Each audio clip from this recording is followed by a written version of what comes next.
Tudo da Canção Nova em um só lugar. Canção Nova Play. Como é bom chegar até você com o programa Gente de Fé. Você já conhece esse programa, ele tem a intenção não de mostrar apenas um milagre que Deus é capaz de fazer até muito mais do que nós imaginemos. Mas a intenção desse programa é levar até você um Deus que caminha conosco. O entrevistado desta noite é alguém muito conhecido. É um ícone da igreja, da música católica, da renovação carismática, é um ícone da pregação da palavra e eu tenho uma alegria imensa e uma honra muito grande de estar com este ícone hoje aqui na nossa sala de entrevistas. Eugênio Jorge, bem-vindo! Que alegria podermos compartilhar desse momento que eu espero em Deus seja fecundo para todos nós, não? É uma alegria estar com o senhor aqui. Sim. Eu que assisto o programa assiduamente, agora estou aqui. Olha que beleza.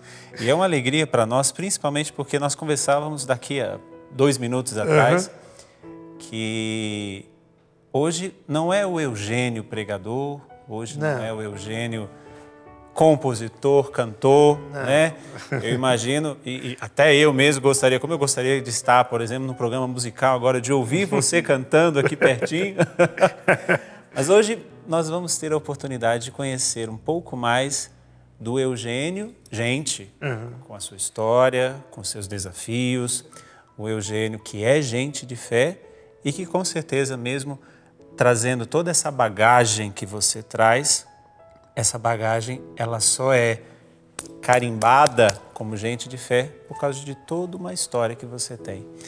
Então, muito bem-vindo. Simplesmente eu, né? Simplesmente você. Pois é, o Eugênio. Como é que foi o Eugênio ali ainda como criança? O que o Eugênio traz? O que você traz da sua história ainda lá nos seus inícios como criança, a sua infância, a sua família? Apresente-nos um pouquinho de você. Bom, eu nasci na cidade de Cruzeiro, aqui em São Paulo. E eu nasci na minha casa mesmo.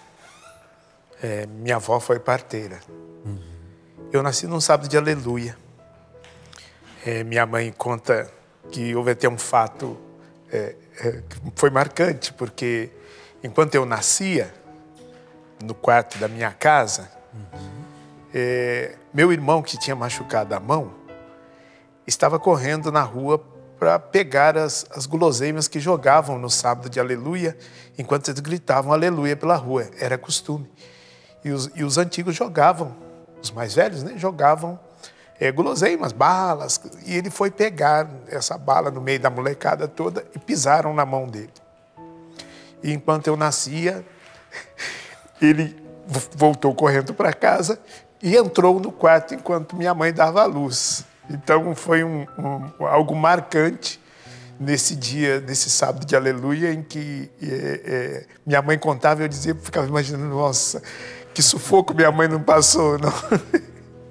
Mas foi nessa realidade que eu nasci. Eu era já o 5º filho desta família. Minha mãe tinha ficado viúva, então, com 4 filhos, e eu fui um 5º filho de um pai diferente. Sim. E esse meu pai era um homem casado, e eu nasci nessa realidade. Ele tinha uma outra família, já tinha muitos outros filhos, e estando com a minha mãe, acabou engravidando da minha mãe e surgiu eu. Então, o senhor imagina, eu surgi numa família em que a mulher tinha ficado viúva, com 4 filhos, e agora chegava um 5º, que era eu. E este 5º, neste contexto, filho de um pai que já tinha uma família. Ou seja, ele não estaria junto com a sua mãe. Não, ele não morava com a minha mãe. Foi um momento difícil para todos nós, porque principalmente depois que eu nasci, aí que então ele se afastou definitivamente, porque tinha medo de perder a sua família com quem ele morava. Isso foi terrível para minha mãe, porque ela que já tinha 4 filhos, já criava com muita dificuldade, agora chegou mais eu, né? Inclusive, minha mãe contava que minha avó, por muitas vezes, a aconselhou a me abortar. Tinha os chás daquela época que davam para as mulheres abortar, e minha avó, por muitas vezes, ofereceu esse chá para minha mãe, porque ela não estava dando conta de criar nem os 4, e aí ainda ia chegar mais eu. Sim. Mas minha mãe amava muito meu pai. Muito embora o amor ilícito, ela amava muito. E me queria demais. Queria o filho do meu pai. E talvez isso tenha me favorecido, diríamos. Graças a Deus, senão você não estaria aqui agora. Eu não estaria aqui para contar a história. E eu nasci, graças a Deus, nessa família, mas tínhamos uma jornada pela frente. Nós morávamos numa casa de pau a pique, que é aquela casa construída com bambu e barro, né?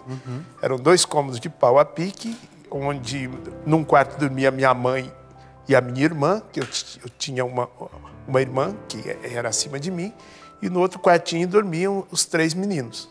Sim. E depois eu fui dormir com a minha mãe e com a minha irmã, enquanto pequeno, no quarto onde ela dormia. E tinha uma cozinha de zinco. Não sei se vocês sabem o que é zinco. Para nós é aquele latão que carrega petróleo, né?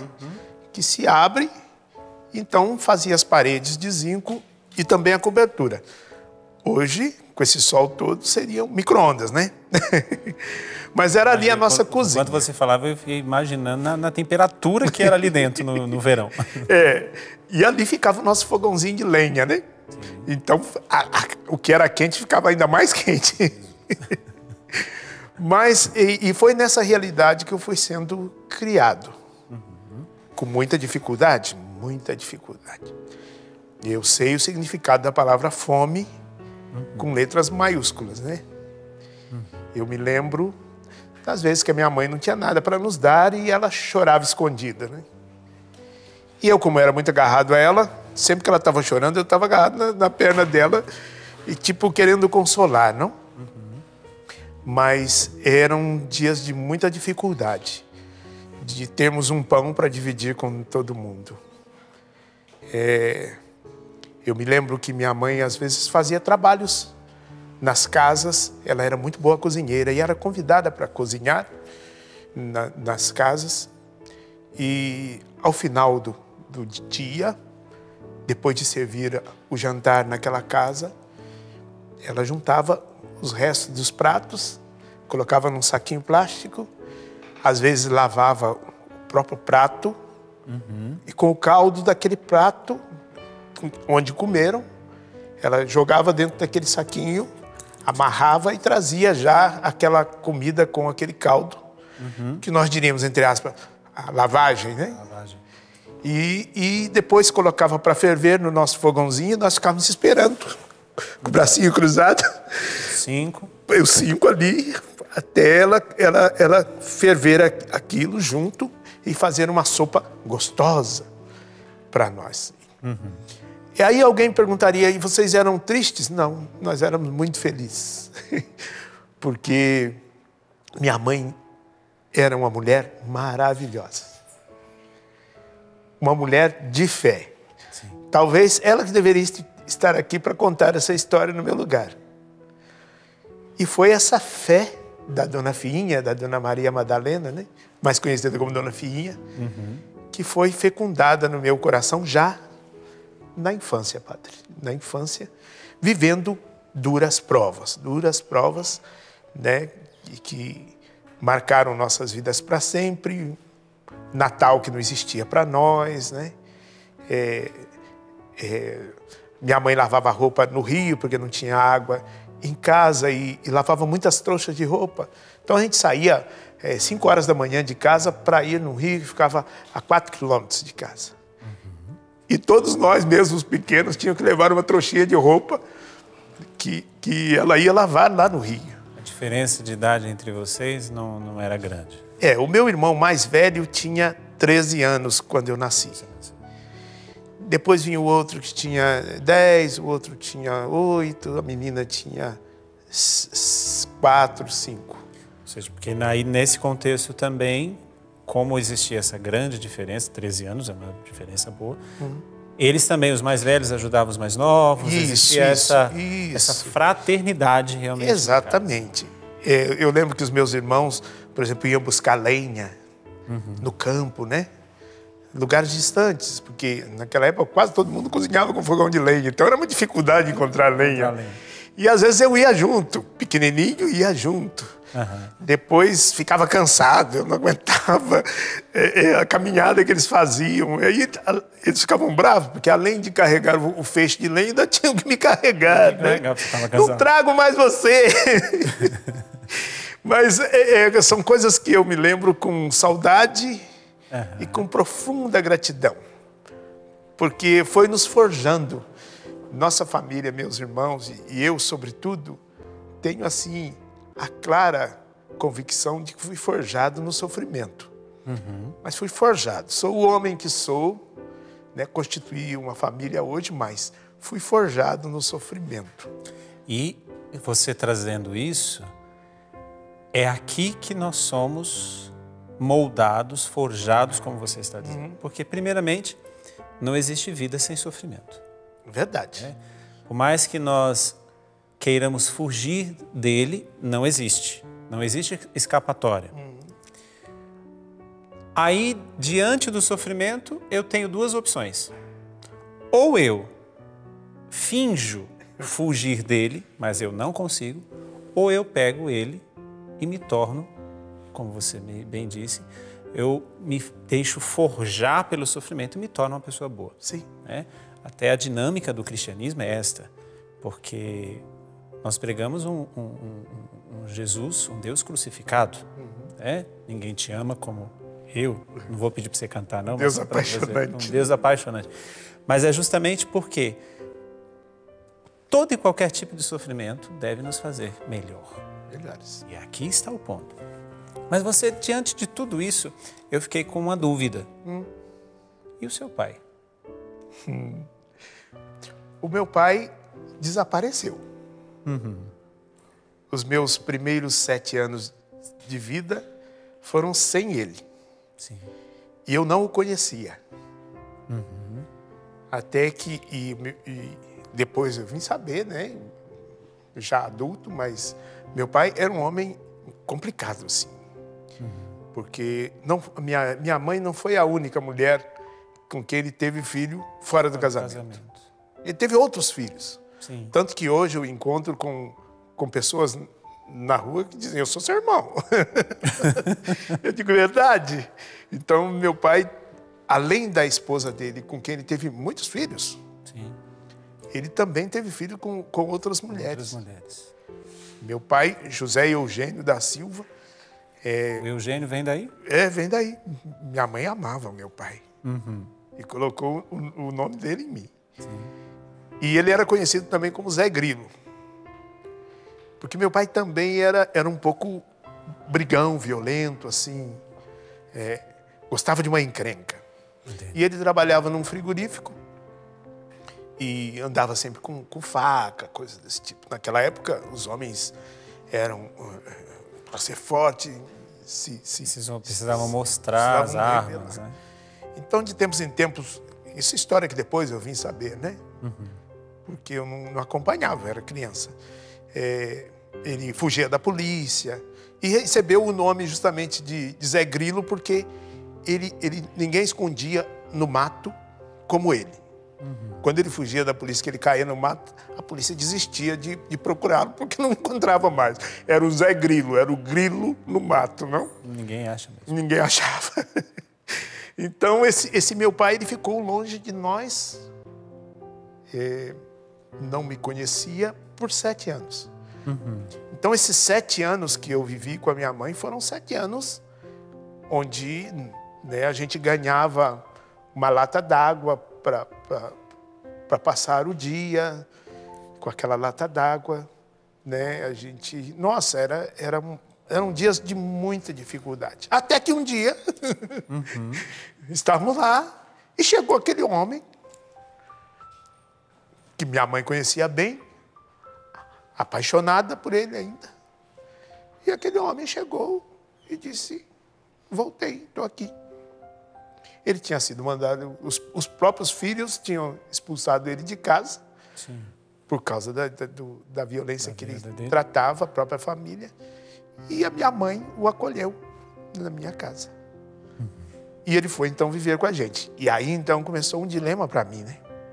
Porque, para mim, já com 7 anos, já tinha um conhecimento. ele era um coisa. estranho na minha casa. Só que mamãe dizia, é seu pai.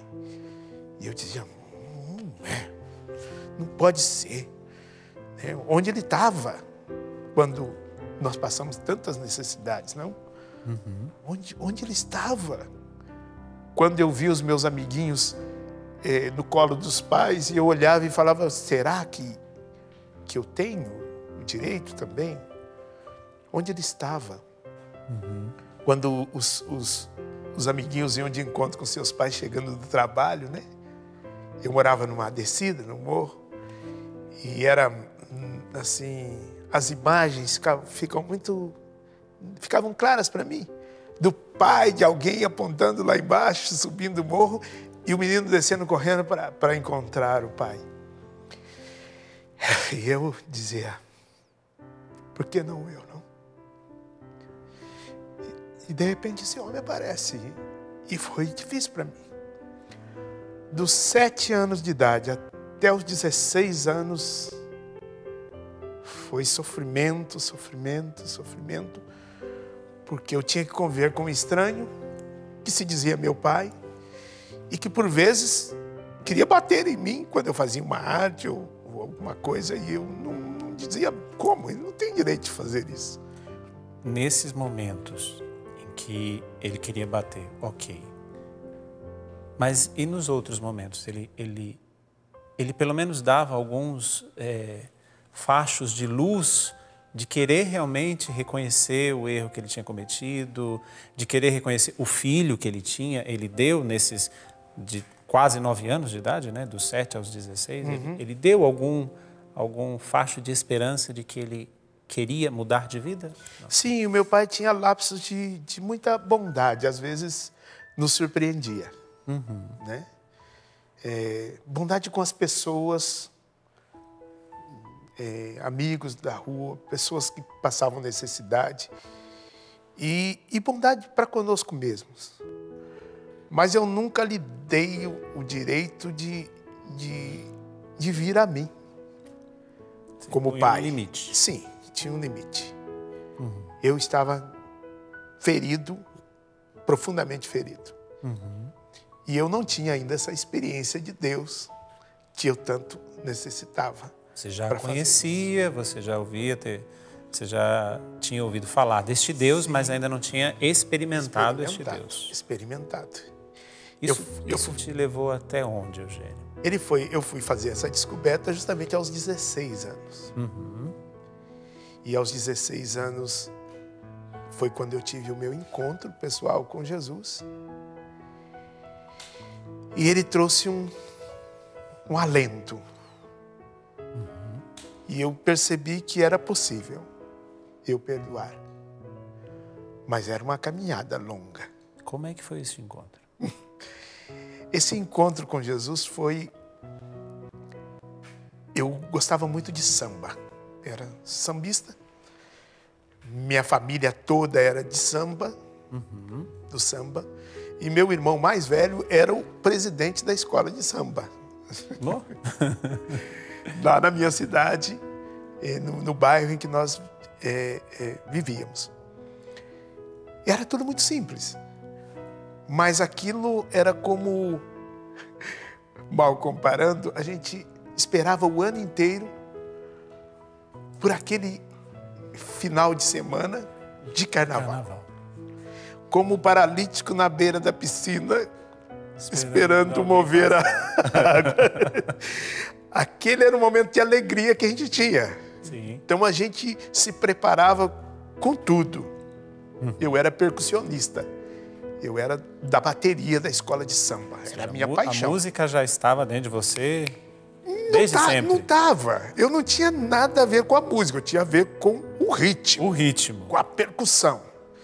Não tinha nem ideia se um dia eu ia poder cantar. Mas foi nessa realidade que eu estava na escola de samba e para ensaiar na escola de samba quando aconteceu que o ensaio da escola de samba acontecia na frente da igreja de São João Batista. Sim. E só que esse dia aprove Deus que tivesse um ensaio da juventude que ia cantar na missa. Ensaiavam durante a semana para cantar na missa no domingo. E nesse dia, providencialmente, meu irmão disse, vai mais cedo e dá uma verificada nos instrumentos, vê se está tudo certo. O que não tiver afinado, o surdo, o tamborim, você dá uma afinada e tal, limpa. Para quando chegar a gente não se atrasar muito para começar o ensaio. E eu fui na frente. E estou lá limpando as coisas, mexendo no barracão que ficava em frente. E de repente comecei a ouvir uma canção. Muito alegre eu te pedi o que era meu. Só que eu não sabia o que significava, não sabia nada. Mas eu senti um toque de Deus com uma intensidade inimaginável. Tão poderoso o toque de Deus naquele dia. Hoje eu entendo, né? Sim. Não sabia que era o toque de Deus também. Não sabia nada. Eu só sabia que eu estava sentindo algo maravilhoso. E aí, então, eu, ouvindo aquela música, me senti atraído. E me sentindo atraído, eu me lembro, pulei o muro da igreja e fui até lá perto da igreja, que ficava num pátio grande, para ver o que estava acontecendo. Quem estava cantando aquilo que me atraía daquele jeito. Ou seja, o samba já tinha... Não, o samba já tinha ficou sido lá. superado. Ficou lá atrás. Ficou lá atrás. Ficou lá. O barracão ficou lá. E eu fui lá para ver. E fiquei olhando pela fresta da porta, que estava fechada a igreja. E tinham 5 jovens ensaiando. 2 rapazes num violãozinho e 3 moças. E eu fiquei olhando e comecei a ver a alegria deles. Era diferente da minha. E eu ali, naquele momento, dizia, é isso que eu quero para mim. Eu tinha euforia, mas eu não tinha alegria. E eu disse, é aquilo que eu quero para mim.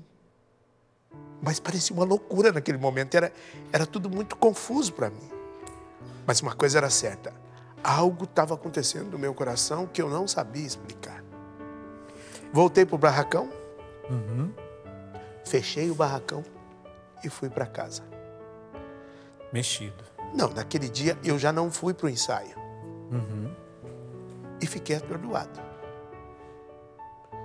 E no domingo eu estava na missa. Não ia à missa. Depois que eu fiz a primeira comunhão, forçado pela minha mãe, não fui mais à missa. Mas no domingo eu fui à missa porque eu queria ouvir de novo aquela música.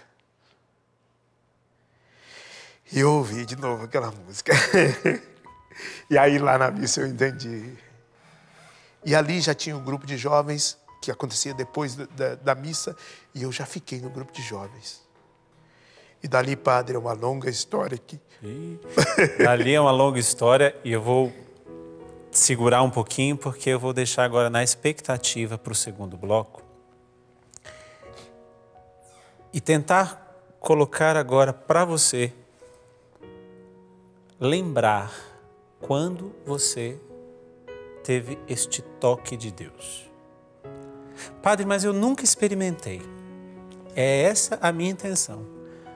Provocar você, primeiramente, a lembrar, porque se nós às vezes lembramos o encontro com as pessoas e os encontros marcantes nós lembramos tudo que está... Quanto mais com uma pessoa tão importante quanto Jesus. Que dia, mês, ano, hora, onde você estava, o que você estava fazendo, queira agora reavivar isso dentro de você. Mas você pode estar dizendo, padre, eu nunca me encontrei com Jesus dessa forma. Então agora eu quero provocar você a procurar. Porque a palavra de Deus diz que Deus se deixa encontrar. Daqui a pouco nós vamos voltar com a continuidade da história do Eugênio, mas eu quero deixar você pensando aí neste intervalo. Como foi o seu encontro pessoal com Jesus? E se não foi, busque, que Deus se deixe encontrar e quer encontrar você.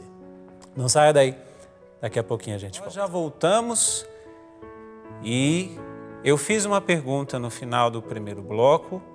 Se você está chegando agora, eu repito a pergunta, mas se você estava no primeiro bloco conosco, eu repito e reforço a pergunta. Quando, como, onde foi o seu encontro pessoal com Jesus? Se este encontro aconteceu, é algo marcante. Ouvindo a história hoje do Eugênio Jorge, uma grande alegria para mim tê-lo aqui, eu quero provocar você a relembrar isso, a reavivar isto, porque o encontro marcante, o encontro com Jesus nos leva, é um divisor de águas na nossa vida. Mas você pode estar dizendo, mas eu não me lembro de ter tido um encontro marcante. Então eu quero provocar você a ir buscar, porque o Senhor quer te encontrar. O Senhor quer entrar na tua vida e dizer, a partir de hoje, você é todo meu, é toda minha. Fica aí a provocação. Ainda tem muita coisa para fazer, temos muita coisa ainda para conversar, Eugênio. Vamos. Houve este encontro, houve esta situação, você tinha dito que o relacionamento com teu pai dos 7 aos 16, então você delimitou um tempo, era muito difícil. Mas aí você entrou nos 16 anos com este encontro com Jesus, que nós podemos dizer hoje encontro pessoal com Jesus. E depois, como é que estava o teu relacionamento com teu pai? Como é que ficou depois que Jesus entrou na tua vida? Vale dizer que eu descobri, quando me encontrei com Jesus, que ele já estava em mim. E estava em mim por causa da minha mãe. A fé da minha mãe era muito fecunda. E ela, na sua solidão, jamais deixou-se abalar. Ela era uma devota de Nossa Senhora. A gente fala devota, porque assim ela dizia. Sim. E tinha um amor apaixonado por Nossa Senhora e era conduzida pela mão da mãe. E ela fecundou isso em nós. E em mim veio florescer quando eu ouvi esta canção e me senti atraído. A semente estava lá, mas estava adormecida. Precisava ser regada, continuar. Isso. E Deus, na sua misericórdia, disse, hoje é o tempo. E aos 16 anos, em 1979, despertei e disse, pode ser diferente. Posso passar da euforia para a alegria.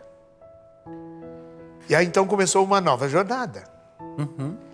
Eu não perdoei meu pai assim que eu tive o meu encontro pessoal com Jesus. Não, foi um processo de 5 anos agora convivendo com ele, já conversando com ele dentro de casa, o que eu não fazia. Sim. Já sentando à mesa com ele algumas vezes, mas sem perdoá-lo. A coisa estava ficando leve aos poucos. Aos poucos. Eu não vou ser aqui demagogo e dizer, foi milagre um passe de mágica. Não. Eu acho que não é bem assim. Existe porque Deus nos respeita. Respeita. É verdade. Ele respeitou o teu processo. Respeitou. E foi lento. Até que um dia eu fiz uma experiência de oração na Canção Nova em Queluz. A Canção Nova estava com um ano e pouquinho. Uma criança. E eu fiz, já tinha se passado desde 79, 3 anos. Já era em 82. Sim. E eu fui para essa experiência de oração. Já conversava com meu pai, já falava com ele, já tratávamos ali dentro de casa, mas eu não o tinha perdoado. Trazia aquela mágoa no coração por causa da ausência, do abandono. E nessa experiência de oração, eu recebi o batismo no Espírito Santo. Eu fui batizado no Espírito Santo. Eu compreendi, Padre Jonas, inclusive, que deu essa experiência de oração, eu compreendi e disse sim, acolhi. E saindo dessa experiência de oração, eu saí com a decisão. Eu voltando para casa, eu vou perdoar o meu pai. E quando eu cheguei em casa, naquela tarde de domingo, já caindo para a noite, me lembro a imagem, está clara para mim, meu pai estava sentado à mesa com um radinho de pilha ouvindo o jogo, ele era corintiano. Até nisso ele era meu adversário. E eu cheguei e o vi sentado sozinho, Deus preparou o cenário para mim, ele estava ali só. Minha mãe não estava em casa no domingo à tarde, tinha saído para ir à missa e ele estava sozinho assistindo o jogo. E eu entrei decidido a perdoar, mas quando eu olhei para ele, caiu por terra a minha vontade e eu disse, não vou. E entrei para o quarto e fiquei, eu não vou. Aí caí de joelhos. Coloquei a minha cabeça na cama e, meu Deus, me ajuda, eu preciso perdoar. Tem que ser hoje, tem que ser hoje, tem que ser hoje.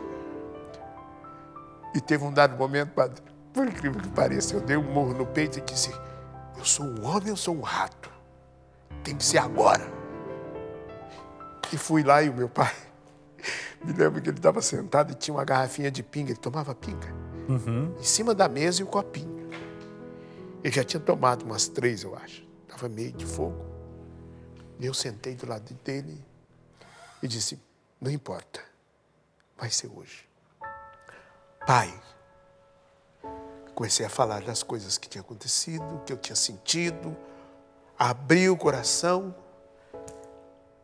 Ele olhava para mim e, de repente, uma coisa que para mim era inimaginável. Desceu uma lágrima só de um olho dele, ele chorou, só de um olho. E ele não disse nada. No dia seguinte, tudo era diferente. Quando eu me encontrei com meu pai, no dia seguinte, meu Deus, aí nos abraçamos e começamos a falar de coisas que nós não falávamos antes. Sim. Nos tornamos amigos. Tudo tinha mudado. E assim foi. E interessante, o encontro com Jesus e o batismo no Espírito Santo. Para convencer, mas não só para convencer, mas para fazer do Eugênio o que o Eugênio era já no coração de Deus. Isso. Porque a história tinha marcado negativamente, as experiências, os sentimentos, dores, e aí entra sofrimento. todas essas coisas. Sim. E é só Deus que nos dá a graça de voltarmos à nossa origem. O encontro com Ele e o batismo no Espírito Santo. Somente aí entra o perdão. Graças a Deus. E eu me lembro que uma das realidades que mais me fazia sofrer foi a falta de ter experimentado o colo do meu pai. Agora eu tinha crescido e eu nunca tinha estado no colo do meu pai. E nunca estaria na minha... Porque agora eu sou crescido. Nunca vou voltar a ser criança. E isso era uma sensação que ficava, que machucava muito. Por isso também eu tive que perdoá-lo, por não ter me dado colo. E aí que foi a graça maravilhosa de Deus. Porque meu pai ficou doente. Ficou com uma doença de animal, que ele trabalhava no frigorífico e pegou uma doença de animal que atacou o esôfago dele. E ele foi se definhando aos poucos. Essa doença não tinha cura. E num dado momento, ele ficou muito fraco. E um dia, Eu ia, inclusive, viajar com o Padre Jonas pela primeira vez. Para no Congresso Estadual da Renovação Carismática de Minas Gerais, em 1985. No dia anterior à viagem, meu pai se levantou da cama, debilitado, para ir ao banheiro. Sim. E ele caiu no caminho. E ficou lá. Minha mãe, então, percebendo que ele estava demorando demais, levantou para ver o que tinha acontecido e encontrou-o caído no chão. Então ela começou a gritar pelo meu nome. Geninho, Geninho, ela me chamava de Geninho. E eu, mais que depressa, levantei, assustado, acordei assustado e me deparei com meu pai caído no chão, magrinho, fraco. E aí, então, eu peguei ele no colo. As delicadezas de Deus, não?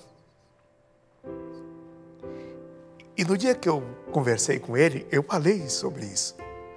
Eu tantas vezes quis ir no seu colo e o Senhor não estava aqui. E quando eu peguei ele no colo, ele se lembrou disso. E ele me falou, tá vendo? Você falou que eu não te peguei no colo e agora você está me pegando no colo. E eu vi claramente ali a mão de Deus dizendo, agora, definitivamente, eu te curo. Sim. Até da ausência do colo do seu pai. Quando você pega o seu pai no colo. Disse meu pai, tá vendo, Geninho? Você queria vir no meu colo e agora sou eu que preciso do seu colo. E eu então o peguei, levei para a cama, o deitei lá. Fiquei ainda sentado do lado dele um tempo. Amanheceu o dia. Seguimos. Eu fui viajar. E quando eu voltei da viagem, eu encontrei o meu pai no caixão,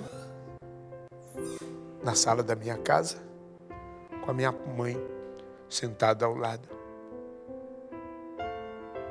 Ali fechava o ciclo da cura, da libertação, da misericórdia de Deus que se manifestou na minha vida.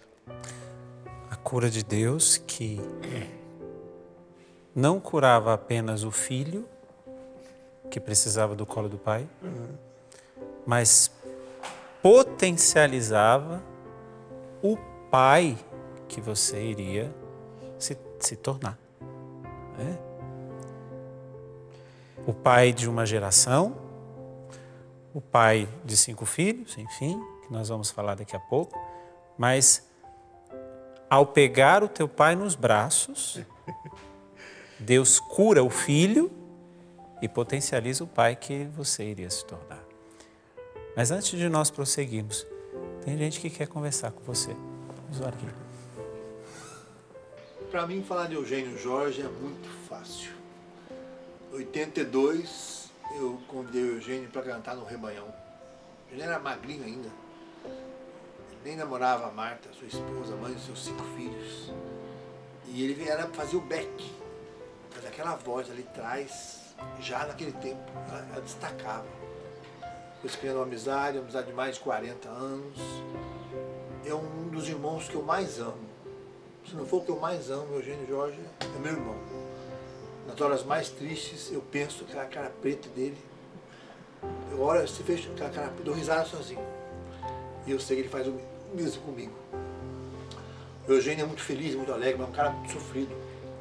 Passou fome. Nós estávamos numa missão uma vez, em Belo Horizonte, e veio o recado que o pai dele tinha morrido. Nós estávamos numa Kombi velha da Canção Nova, ele morava na Canção Nova naquele tempo ainda. E eu falei, vambora, vambora, vambora, vambora. E que é isso? Então, vambora, gente. Aí eu arrumei tudo pra gente vir embora. E viemos dando risada no caminho, não falei nada, imagina meu coração. Fui chegando perto de Cruzeiro, eu falei, motorista, vai pra Cruzeiro, não pra Cachoeira não. Aí ele olhou pra mim, o que foi? Seu pai morreu? Eu falei, negão. E fomos na missão direto pro velório. O Eugênio perdeu 5 irmãos. Eu acompanhei bem isso.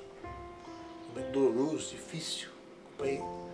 Perdeu a mãe, perdeu o pai, teve muitas perdas na vida dele. Hoje tem só o Betão enfermo. Mas o Negão sempre foi uma rocha, né? Sempre foi muito querido. E o Eugênio, para mim, é a voz das Américas. É a voz mais linda que eu já ouvi. Ele não faz nem força, até raiva, nem até falta educação cantar daquele jeito. Né? E é um Negão, gente boa, coração bom, onde ele chega só a alegria, aquele sorrisão dele. Então, falar de Eugênio Jorge, falar de uma pessoa que eu convivi bastante. Aliás, falando de notícia boa, o primeiro filho dele, eu que fui buscar na minha Paraty na época, a Marta operada, não podia dar risada, e dando risada, e eu fazendo ela rir, ela não podia rir, lembro até hoje. Mas Eugênio Jorge é um homem de Deus, não toca nenhum instrumento, mas tem um ouvido sensível. Músicas belíssimas, que se tornaram clássicos, né, da música brasileira e mundial. É um dos pioneiros a viajar para o exterior, a levar o nome do Brasil na música católica. É um menino muito amado, um homem de Deus. Esse Eugênio, quem vê Eugênio rindo hoje, não sabe tudo que ele passou. Mas é interessante. Sofreu, mas ele absorveu. E é alegre, e é muito amado esse homem aqui, ó. Por isso eu quis que o Pai Jonas estivesse aqui. A base de nossa amizade é o Monsenhor Jonas. O Monsenhor Jonas acreditou em nós dois. Nós dois animávamos os cenáculos de São Paulo, os Ebanhões no começo. O Pai Jonas sempre confiou em nós. Então, o nosso pai é comum. E ele tem um amor muito grande pelo Monsenhor Jonas. E o Monsenhor Jonas chama ele de o meu negão. É o meu negão. Como o Pai Jonas fala, por isso que o Pai Jonas estivesse aqui, porque o que sela a minha amizade de Eugênio é o amor a esse santo que está aqui atrás, Padre Jonas da Bíblia. Deus te abençoe, Eugênio. Você é meu irmão para sempre, você sabe disso, sou seu irmão para sempre. Deus abençoe você e a sua família. Sua vida é um dom de Deus para nós. Diácono Nelson. Esse irmãozão, meu Deus do céu. Esse é o meu sexto irmão, não? Porque, de fato, as coisas que vivemos juntos e os momentos mais difíceis da minha vida, eu vivi ao lado do Nelsinho, do Padre Jonas. Eles estiveram sempre presentes em todos os momentos de perda, de dores que eu vivi, depois que eu me encontrei com Jesus e que eu vim para a Canção Nova, eu vim trabalhar com o Padre Jonas. E ele falou dessas perdas, dessas dores, você também falou. Às vezes as pessoas pensam que pelo fato da pessoa ser um missionário, ser um evangelizador, ser um pregador da palavra, não tem perdas, não tem dores, não tem sofrimentos. A gente sabe porque, claro, eu estou aí com 10 anos de padre, 17 de Canção Nova, 20 anos mais ou menos no meu processo de encontro com Deus. E muitas vezes as pessoas chegam e falam, porque quando nós chegamos, não, eu estou passando por essa situação, meu pai tem um ano e meio que faleceu, as pessoas, mas como você é um homem de Deus? Que tantas perdas foram estas, que tantas dores foram essas que você viveu e que te fazem ainda ficar em pé e como uma pessoa de fé? Bom, primeiro eu tenho comigo, Padre, que sofrer por sofrer é só sofrimento. E o sofrimento oferecido é sacrifício. Então eu aprendi a oferecer o sofrimento. E o meu sofrimento de perdas, eles foram mais intensos porque foram muito seguidos. Mas todos vão passar por isso. Todos vão perder entes queridos. Todos vão sofrer. Porque é próprio do ser humano.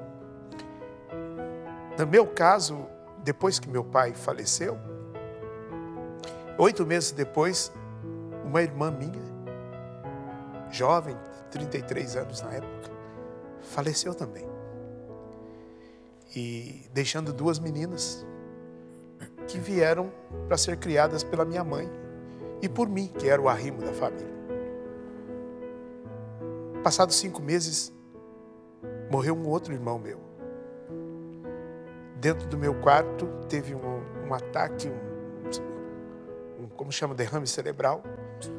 Levantou-se na cama, sentou, gritou, pôs a mão na cabeça, me acordou assustado e deitou já em coma. Levamos correndo para o hospital, mas não teve como. Então, no espaço de 1 ano e 3 meses, eu perdi 3 entes queridos, 3. Sim. A gente não se recuperava de uma morte e já tinha outra. Mas o meu maior sofrimento não era por mim, era por causa da minha mãe. De vê-la sofrendo. Eu até esqueci o meu sofrimento porque minha mãe estava sofrendo. E assim foram tempos difíceis, porque minha mãe chorava copiosamente a perda, sobretudo dos filhos, da única filha mulher que tinha.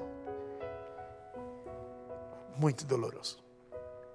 Depois, passado um certo tempo, veio a falecer a minha própria mãe. E 2 anos depois, faleceu um irmão meu numa situação trágica, muito trágica. Eu estava no Raléu, em Franca, eu tinha cantado naquela noite de domingo, eu tinha feito o encerramento do Raléu, diante de 40 mil pessoas que choravam enquanto eu cantava Ninguém Te Ama Como Eu. E nesse mesmo instante, meu irmão se suicidava na casa da minha mãe, ele que morava na casa da minha mãe. Ele tinha problema de bebida e estava em abstinência, fazendo acompanhamento do AA, do Alcoólicos Anônimos e tudo. Mas sempre que ele fazia abstinência, ele tinha delírios. E via coisas e tinha surtos de loucura. E num desses momentos, como não estava ninguém com ele, ele pegou o cinto e se enforcou na janela, pendurando na janela da casa da minha mãe. Isso quase acabou comigo. Isso abalou profundamente a minha fé. E a minha fé nunca foi tão abalada quanto da perda desse meu irmão. Porque tinha um paralelo. O inimigo, o demônio, vinha ao meu ouvido e dizia, como dizia Jesus, salvaste a tantos, por que não salva a ti mesmo? Está vendo? Enquanto você cantava lá para tanta gente, seu irmão morria sozinho. Onde você estava que você não estava com ele? Foi preciso o Espírito Santo me convencer de que o melhor era eu não estar lá. Porque eu não poderia ser onipresente, eu não poderia evitar. Mas Deus estava lá. Foi isso que Jesus me disse. E a palavra que me confortou foi aquela que ele disse a respeito de Lázaro. Lázaro não morreu, mas dorme. E eu vou despertá-lo. E é nisso que eu acredito. E é nisso que eu acreditei. E é isso que me fez levantar. Passou o tempo. Me recuperei. Passei um tempo sem cantar, sem sair, sem fazer missão. Recobrei com ânimo dobrado, porque agora eu tinha que gastar a minha vida, ainda com mais intensidade, para honrar o meu irmão. Meu irmão agora se tornou um mártir do meu ministério. Não uma desgraça, mas um mártir. Ou nós olhamos pela visão da fé, ou então nós sucumbimos. Eu escolhi olhar com os olhos da fé. Meu irmão não é um perdido, ele é um mártir. E Jesus prometeu, dorme, e eu vou despertá-lo. E eu acredito nisso. Aqui está a sua maior canção. Eu fico imaginando as pessoas que estão nos assistindo, que conhecem o Eugênio que canta, o Eugênio que reza. Eu gosto muito da Luzia Santiago quando ela diz que quando o Eugênio canta, o céu desce. Mas o céu deve ficar com dó de mim. Mas eu fico imaginando, Eugênio, as pessoas ao ouvir agora esta canção de um jovem que passou fome, primeiramente de uma criança que foi concebida numa situação irregular, passou 7 anos sem saber quem era o seu pai, de repente o pai chega e fala, sou seu pai. 9 anos se passaram para que aquele jovem que tinha aquela semente plantada pela mãe, de que Deus era amor, este jovem de 16 anos encontrasse este Jesus, encontrasse o sentido do sofrimento, fizesse todo esse processo de perdoar o pai, de acolher o pai e acolher nos seus braços, porque ali Deus não queria apenas curar o filho, mas potencializar o pai. Potencializar o pai. Um irmão, uma irmã, um irmão. E toda esta dor e todo este sofrimento estampado nesse sorriso desse homem.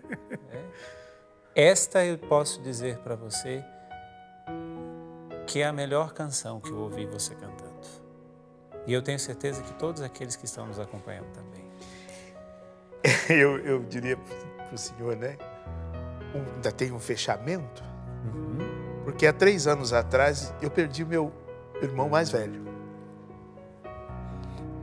E esse irmão mais velho faleceu no dia do meu aniversário. Para dizer, eu tenho a impressão que eu fui escolhido para viver essa realidade e poder cantar. Só por ti, Jesus, quero me consumir como vela que queima no altar, me consumir de amor.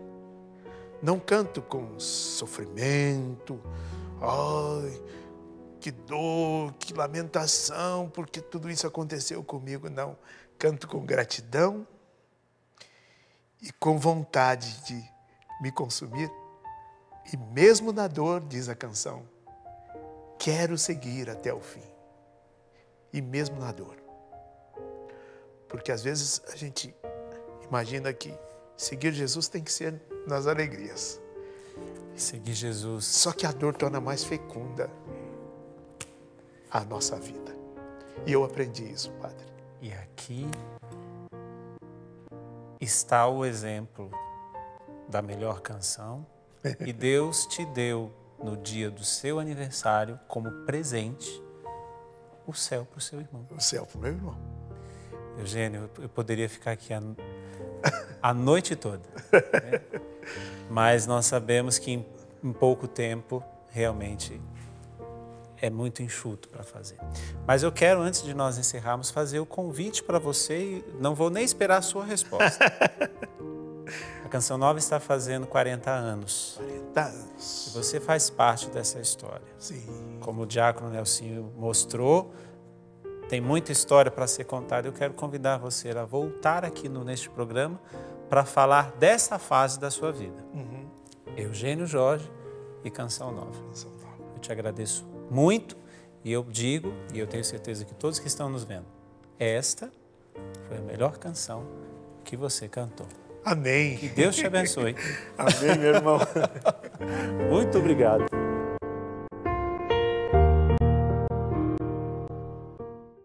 Tudo da Canção Nova em um só lugar. Canção Nova Play.